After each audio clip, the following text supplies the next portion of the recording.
হঠাৎ করেই যেন কেঁপে উঠল মধ্যপ্রাচ্যের আকাশ। ইরানের মাটিতে একরকম বৃষ্টির মতো আছড়ে পড়তে শুরু করেছে আমেরিকার যুদ্ধবিমান আর ইসরায়েলের ছোড়া মিসাইলগুলো। আর তবে সবচেয়ে গুরুত্বপূর্ণ বিষয় হলো, এবারের লক্ষ্যবস্তু কিন্তু কোনো সাধারণ সামরিক ঘাঁটি নয়। এবার ইরানের সর্বোচ্চ নেতা আয়াতুল্লাহ আলী খামেনির বাসভবনে সরাসরি হামলা চালানো হয়েছে। এরপর আমেরিকার প্রেসিডেন্ট ডোনাল্ড ট্রাম্প ঘোষণা করলেন যে অপারেশন এপিক ফিউরি শুরু হয়ে গেছে। অন্যদিকে ইসরায়েল এই হামলার নাম দিয়েছে অপারেশন রোয়ারিং লায়ন বা গর্জনকারী সিংহ। বিনিময়ে ইরানও চুপ করে থাকেনি, তারা সরাসরি হামলা চালিয়েছে কাতার, বাহরাইন, আরব আমিরাত এবং সৌদি আরবে অবস্থিত আমেরিকার সামরিক ঘাঁটিগুলোতে।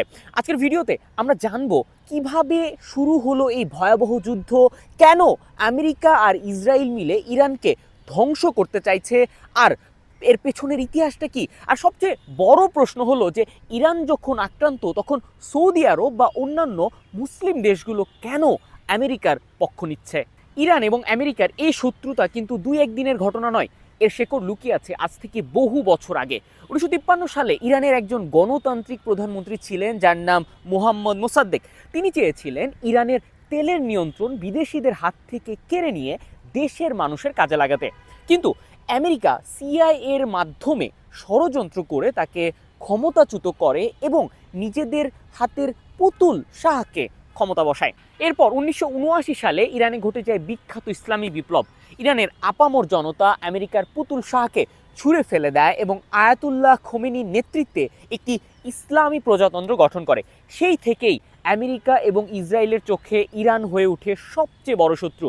আমেরিকা সবসময় চেয়েছে ইরানে এমন একটি সরকার থাকুক যারা তাদের কথা শুনে চলবে, কিন্তু ইসলামী বিপ্লবের পর ইরান আমেরিকার চোখে চোখ রেখে কথা বলা শুরু করে। শুরু হয় বছরের পর বছর চলতে থাকা অবরোধ আর নিষেধাজ্ঞা। এখন আপনাদের মনে প্রশ্ন আসতে পারে যে হঠাৎ করে 2026 সালের শুরুতে এসে কেন এই যুদ্ধ বেঁধে গেল। এর কারণ হলো, বিগত কয়েক মাস ধরে ইরানের অভ্যন্তরীণ অবস্থা খুব একটা ভালো ছিল না। 2025 সালের শেষ দিক থেকে ইরানে চরম অর্থনৈতিক সংকট দেখা দেয়, মুদ্রাস্ফীতি চরমে পৌঁছায়, জিনিসপত্রের যে দাম তা আকাশ ছোঁয়া হয়ে যায়। এর প্রতিবাদে ইরানের সাধারণ মানুষ কিন্তু রাস্তায় নেমে আসে, যদিও ইরান সরকার এটা কিন্তু শক্ত হস্তে দমন করেছিল।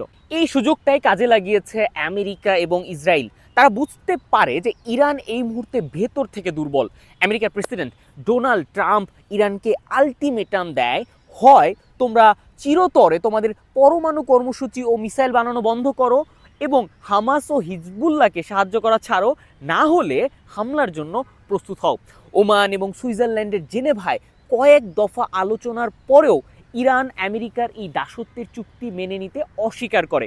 আর এই পরিস্থিতিতেই শুরু হয় বর্তমানের পরিস্থিতি। আমেরিকার নৌবাহিনীর জাহাজ থেকে ছোড়া হয় শক্তিশালী টোমাহক ক্রুজ মিসাইল। অন্যদিকে ইসরায়েলের প্রায় 200 যুদ্ধবিমান ইরানের আকাশে প্রবেশ করে। তেহরান, ইস্পাহান, কোম, কারাজ, ইরানের এই বড় বড় শহরগুলোতে একযোগে হামলা চালানো হয়। এই হামলার মূল লক্ষ্য কিন্তু ছিল ইরানের সামরিক ও পারমাণবিক স্থাপনা ধ্বংস করা এবং ইরানের শীর্ষ নেতাদের হত্যা করা। স্যাটেলাইট ইমেজে দেখা গেছে ইরানের যে সর্বোচ্চ নেতা আয়াতুল্লাহ আলী খামেনির সুরক্ষিত বাসভবনটি হামলায় কিন্তু প্রায় ধ্বংসস্তূপে পরিণত হয়েছে। এবং আমেরিকা ও ইসরায়েলের এই যে গোয়েন্দাদের দাবি, এই হামলায় খামেনি ও ইরানের শীর্ষ কয়েকজন সামরিক কর্মকর্তা যেমন আইআরজিসি কমান্ডার মোহাম্মদ পাকপুর এবং তার প্রতিরক্ষা মন্ত্রী যেমন নাসির জাদে নিহত হয়েছেন। এদিকে সবচেয়ে হৃদয় বিদারক ঘটনাটি কিন্তু দক্ষিণ ইরানের মিনার শহরে ঘটেছে। ইসরায়েল এবং আমেরিকার এই হামলায় একটি মেয়েদের প্রাইমারি স্কুলে বোমাবর্ষণ হয়, যেখানে 80 জনেরও বেশি নিষ্পাপ শিশু কিন্তু নিহত হয়েছে এবং এটা দাবি করেছে প্রেসিডেন্ট মাসুদ পেজিশকিয়ান। আর এই ঘটনা আমাদের মুসলিম বিশ্বের কাছে একটা চরম দুঃখজনক।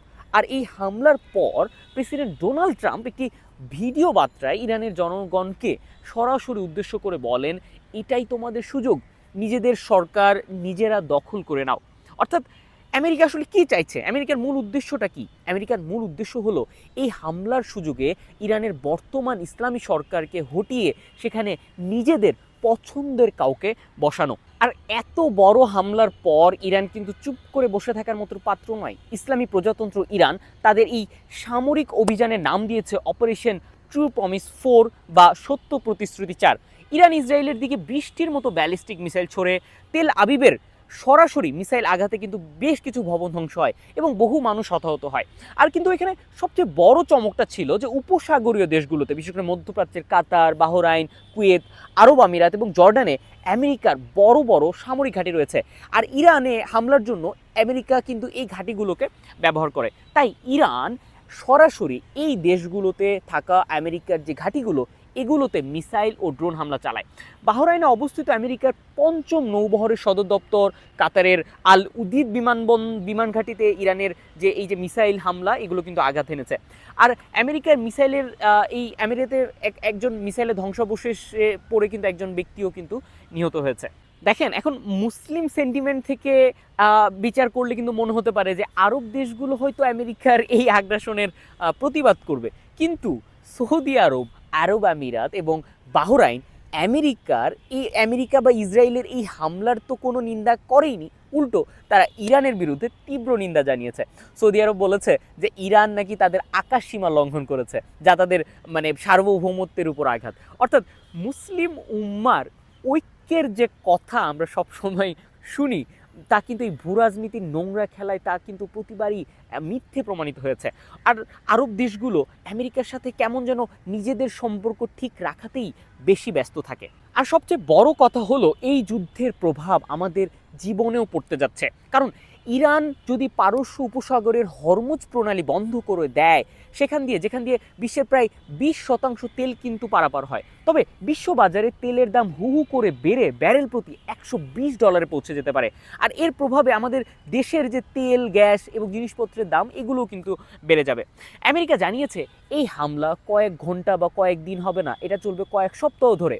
তারা ইরানের নৌবাহিনী ও মিসাইল ব্যবস্থা পুরোপুরি ধ্বংস করা পর্যন্ত এই হামলা চালিয়ে যাবে। অন্যদিকে ইরানও জানিয়ে দিয়েছে তারা শেষ রক্তবিন্দু দিয়ে হলেও এই যুদ্ধ লড়াই করবে। রাশিয়া ইতিমধ্যে আমেরিকা ও ইসরায়েলের এই হামলাকে উস্কানিমূলক বলে এর কড়া নিন্দা জানিয়েছে।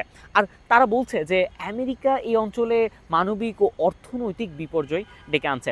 যদি রাশিয়া এবং চীন সরাসরি ইরানের সাহায্যে এগিয়ে আসে, তবে এটি মধ্যপ্রাচ্যের যুদ্ধ থেকে কিন্তু তৃতীয় বিশ্বযুদ্ধে যেতে খুব বেশি সময় লাগবে না। আর ইতিহাস সাক্ষী, আমেরিকা যখনই কোনো মুসলিম দেশে গণতন্ত্র বা শান্তি প্রতিষ্ঠার জন্য বোমা ফেলেছে, তা সে ইরাক হোক, আফগানিস্তান হোক বা লিবিয়া, তারা আসলে সেই দেশগুলোকে ধ্বংসস্তূপে পরিণত করেছে। আজ ইরানের ক্ষেত্রেও তারা কিন্তু একই খেলা খেলছে। পরাশক্তির এই যে একটা ক্ষমতার লড়াইয়ে সবচেয়ে বেশি রক্ত কিন্তু সাধারণ মানুষেরই ঝরছে, তা সে মিনাফ শহরের সেই ছোট ছোট বাচ্চা মেয়েদেরই হোক না কেন। শেষ করব, দেখেন এই যুদ্ধ শুধু আমেরিকা ইসরায়েলের নয়, এর প্রভাব পড়বে কিন্তু সারা বিশ্বের উপর। আপনার কি মনে হয় যে আমেরিকা ও ইসরায়েলের এই আগ্রাসনের মুখে ইরান কি টিকে থাকতে পারবে, নাকি মধ্যপ্রাচ্যের নতুন আমরা একটা মানচিত্র দেখতে পারবো? আচ্ছা, এই একটা বিষয় নিয়েই আসলে খুব বেশি আলোচনা চলছে, এবং আপনার কি মতামত সেটা অবশ্যই জানাবেন। এবং সবথেকে গুরুত্বপূর্ণ বিষয় আমার কাছে যেটা মনে হয় যে আমেরিকা বা ইসরায়েল এরা যেভাবেই হোক ইরানের শাসন, এই যে ইসলামী শাসন, এটা কিন্তু যেভাবে হোক পতন ঘটিয়েই ছাড়বে, তাদের এই হচ্ছে আসল উদ্দেশ্য। তো সব মিলিয়ে এই ছিল বিষয়। আমেরিকা, ইসরায়েল তারা ইরানের সাথে কি করছে, কিভাবে করছে, সামনে কি করবে বা ইতিহাস, সেগুলো জানতে অবশ্যই চ্যানেলটি সাবস্ক্রাইব করুন, এবং পরবর্তীতে নতুন কোনো ভিডিওতে আপনাদের সাথে অবশ্যই দেখা হবে ইনশাআল্লাহ। আল্লাহ হাফেজ।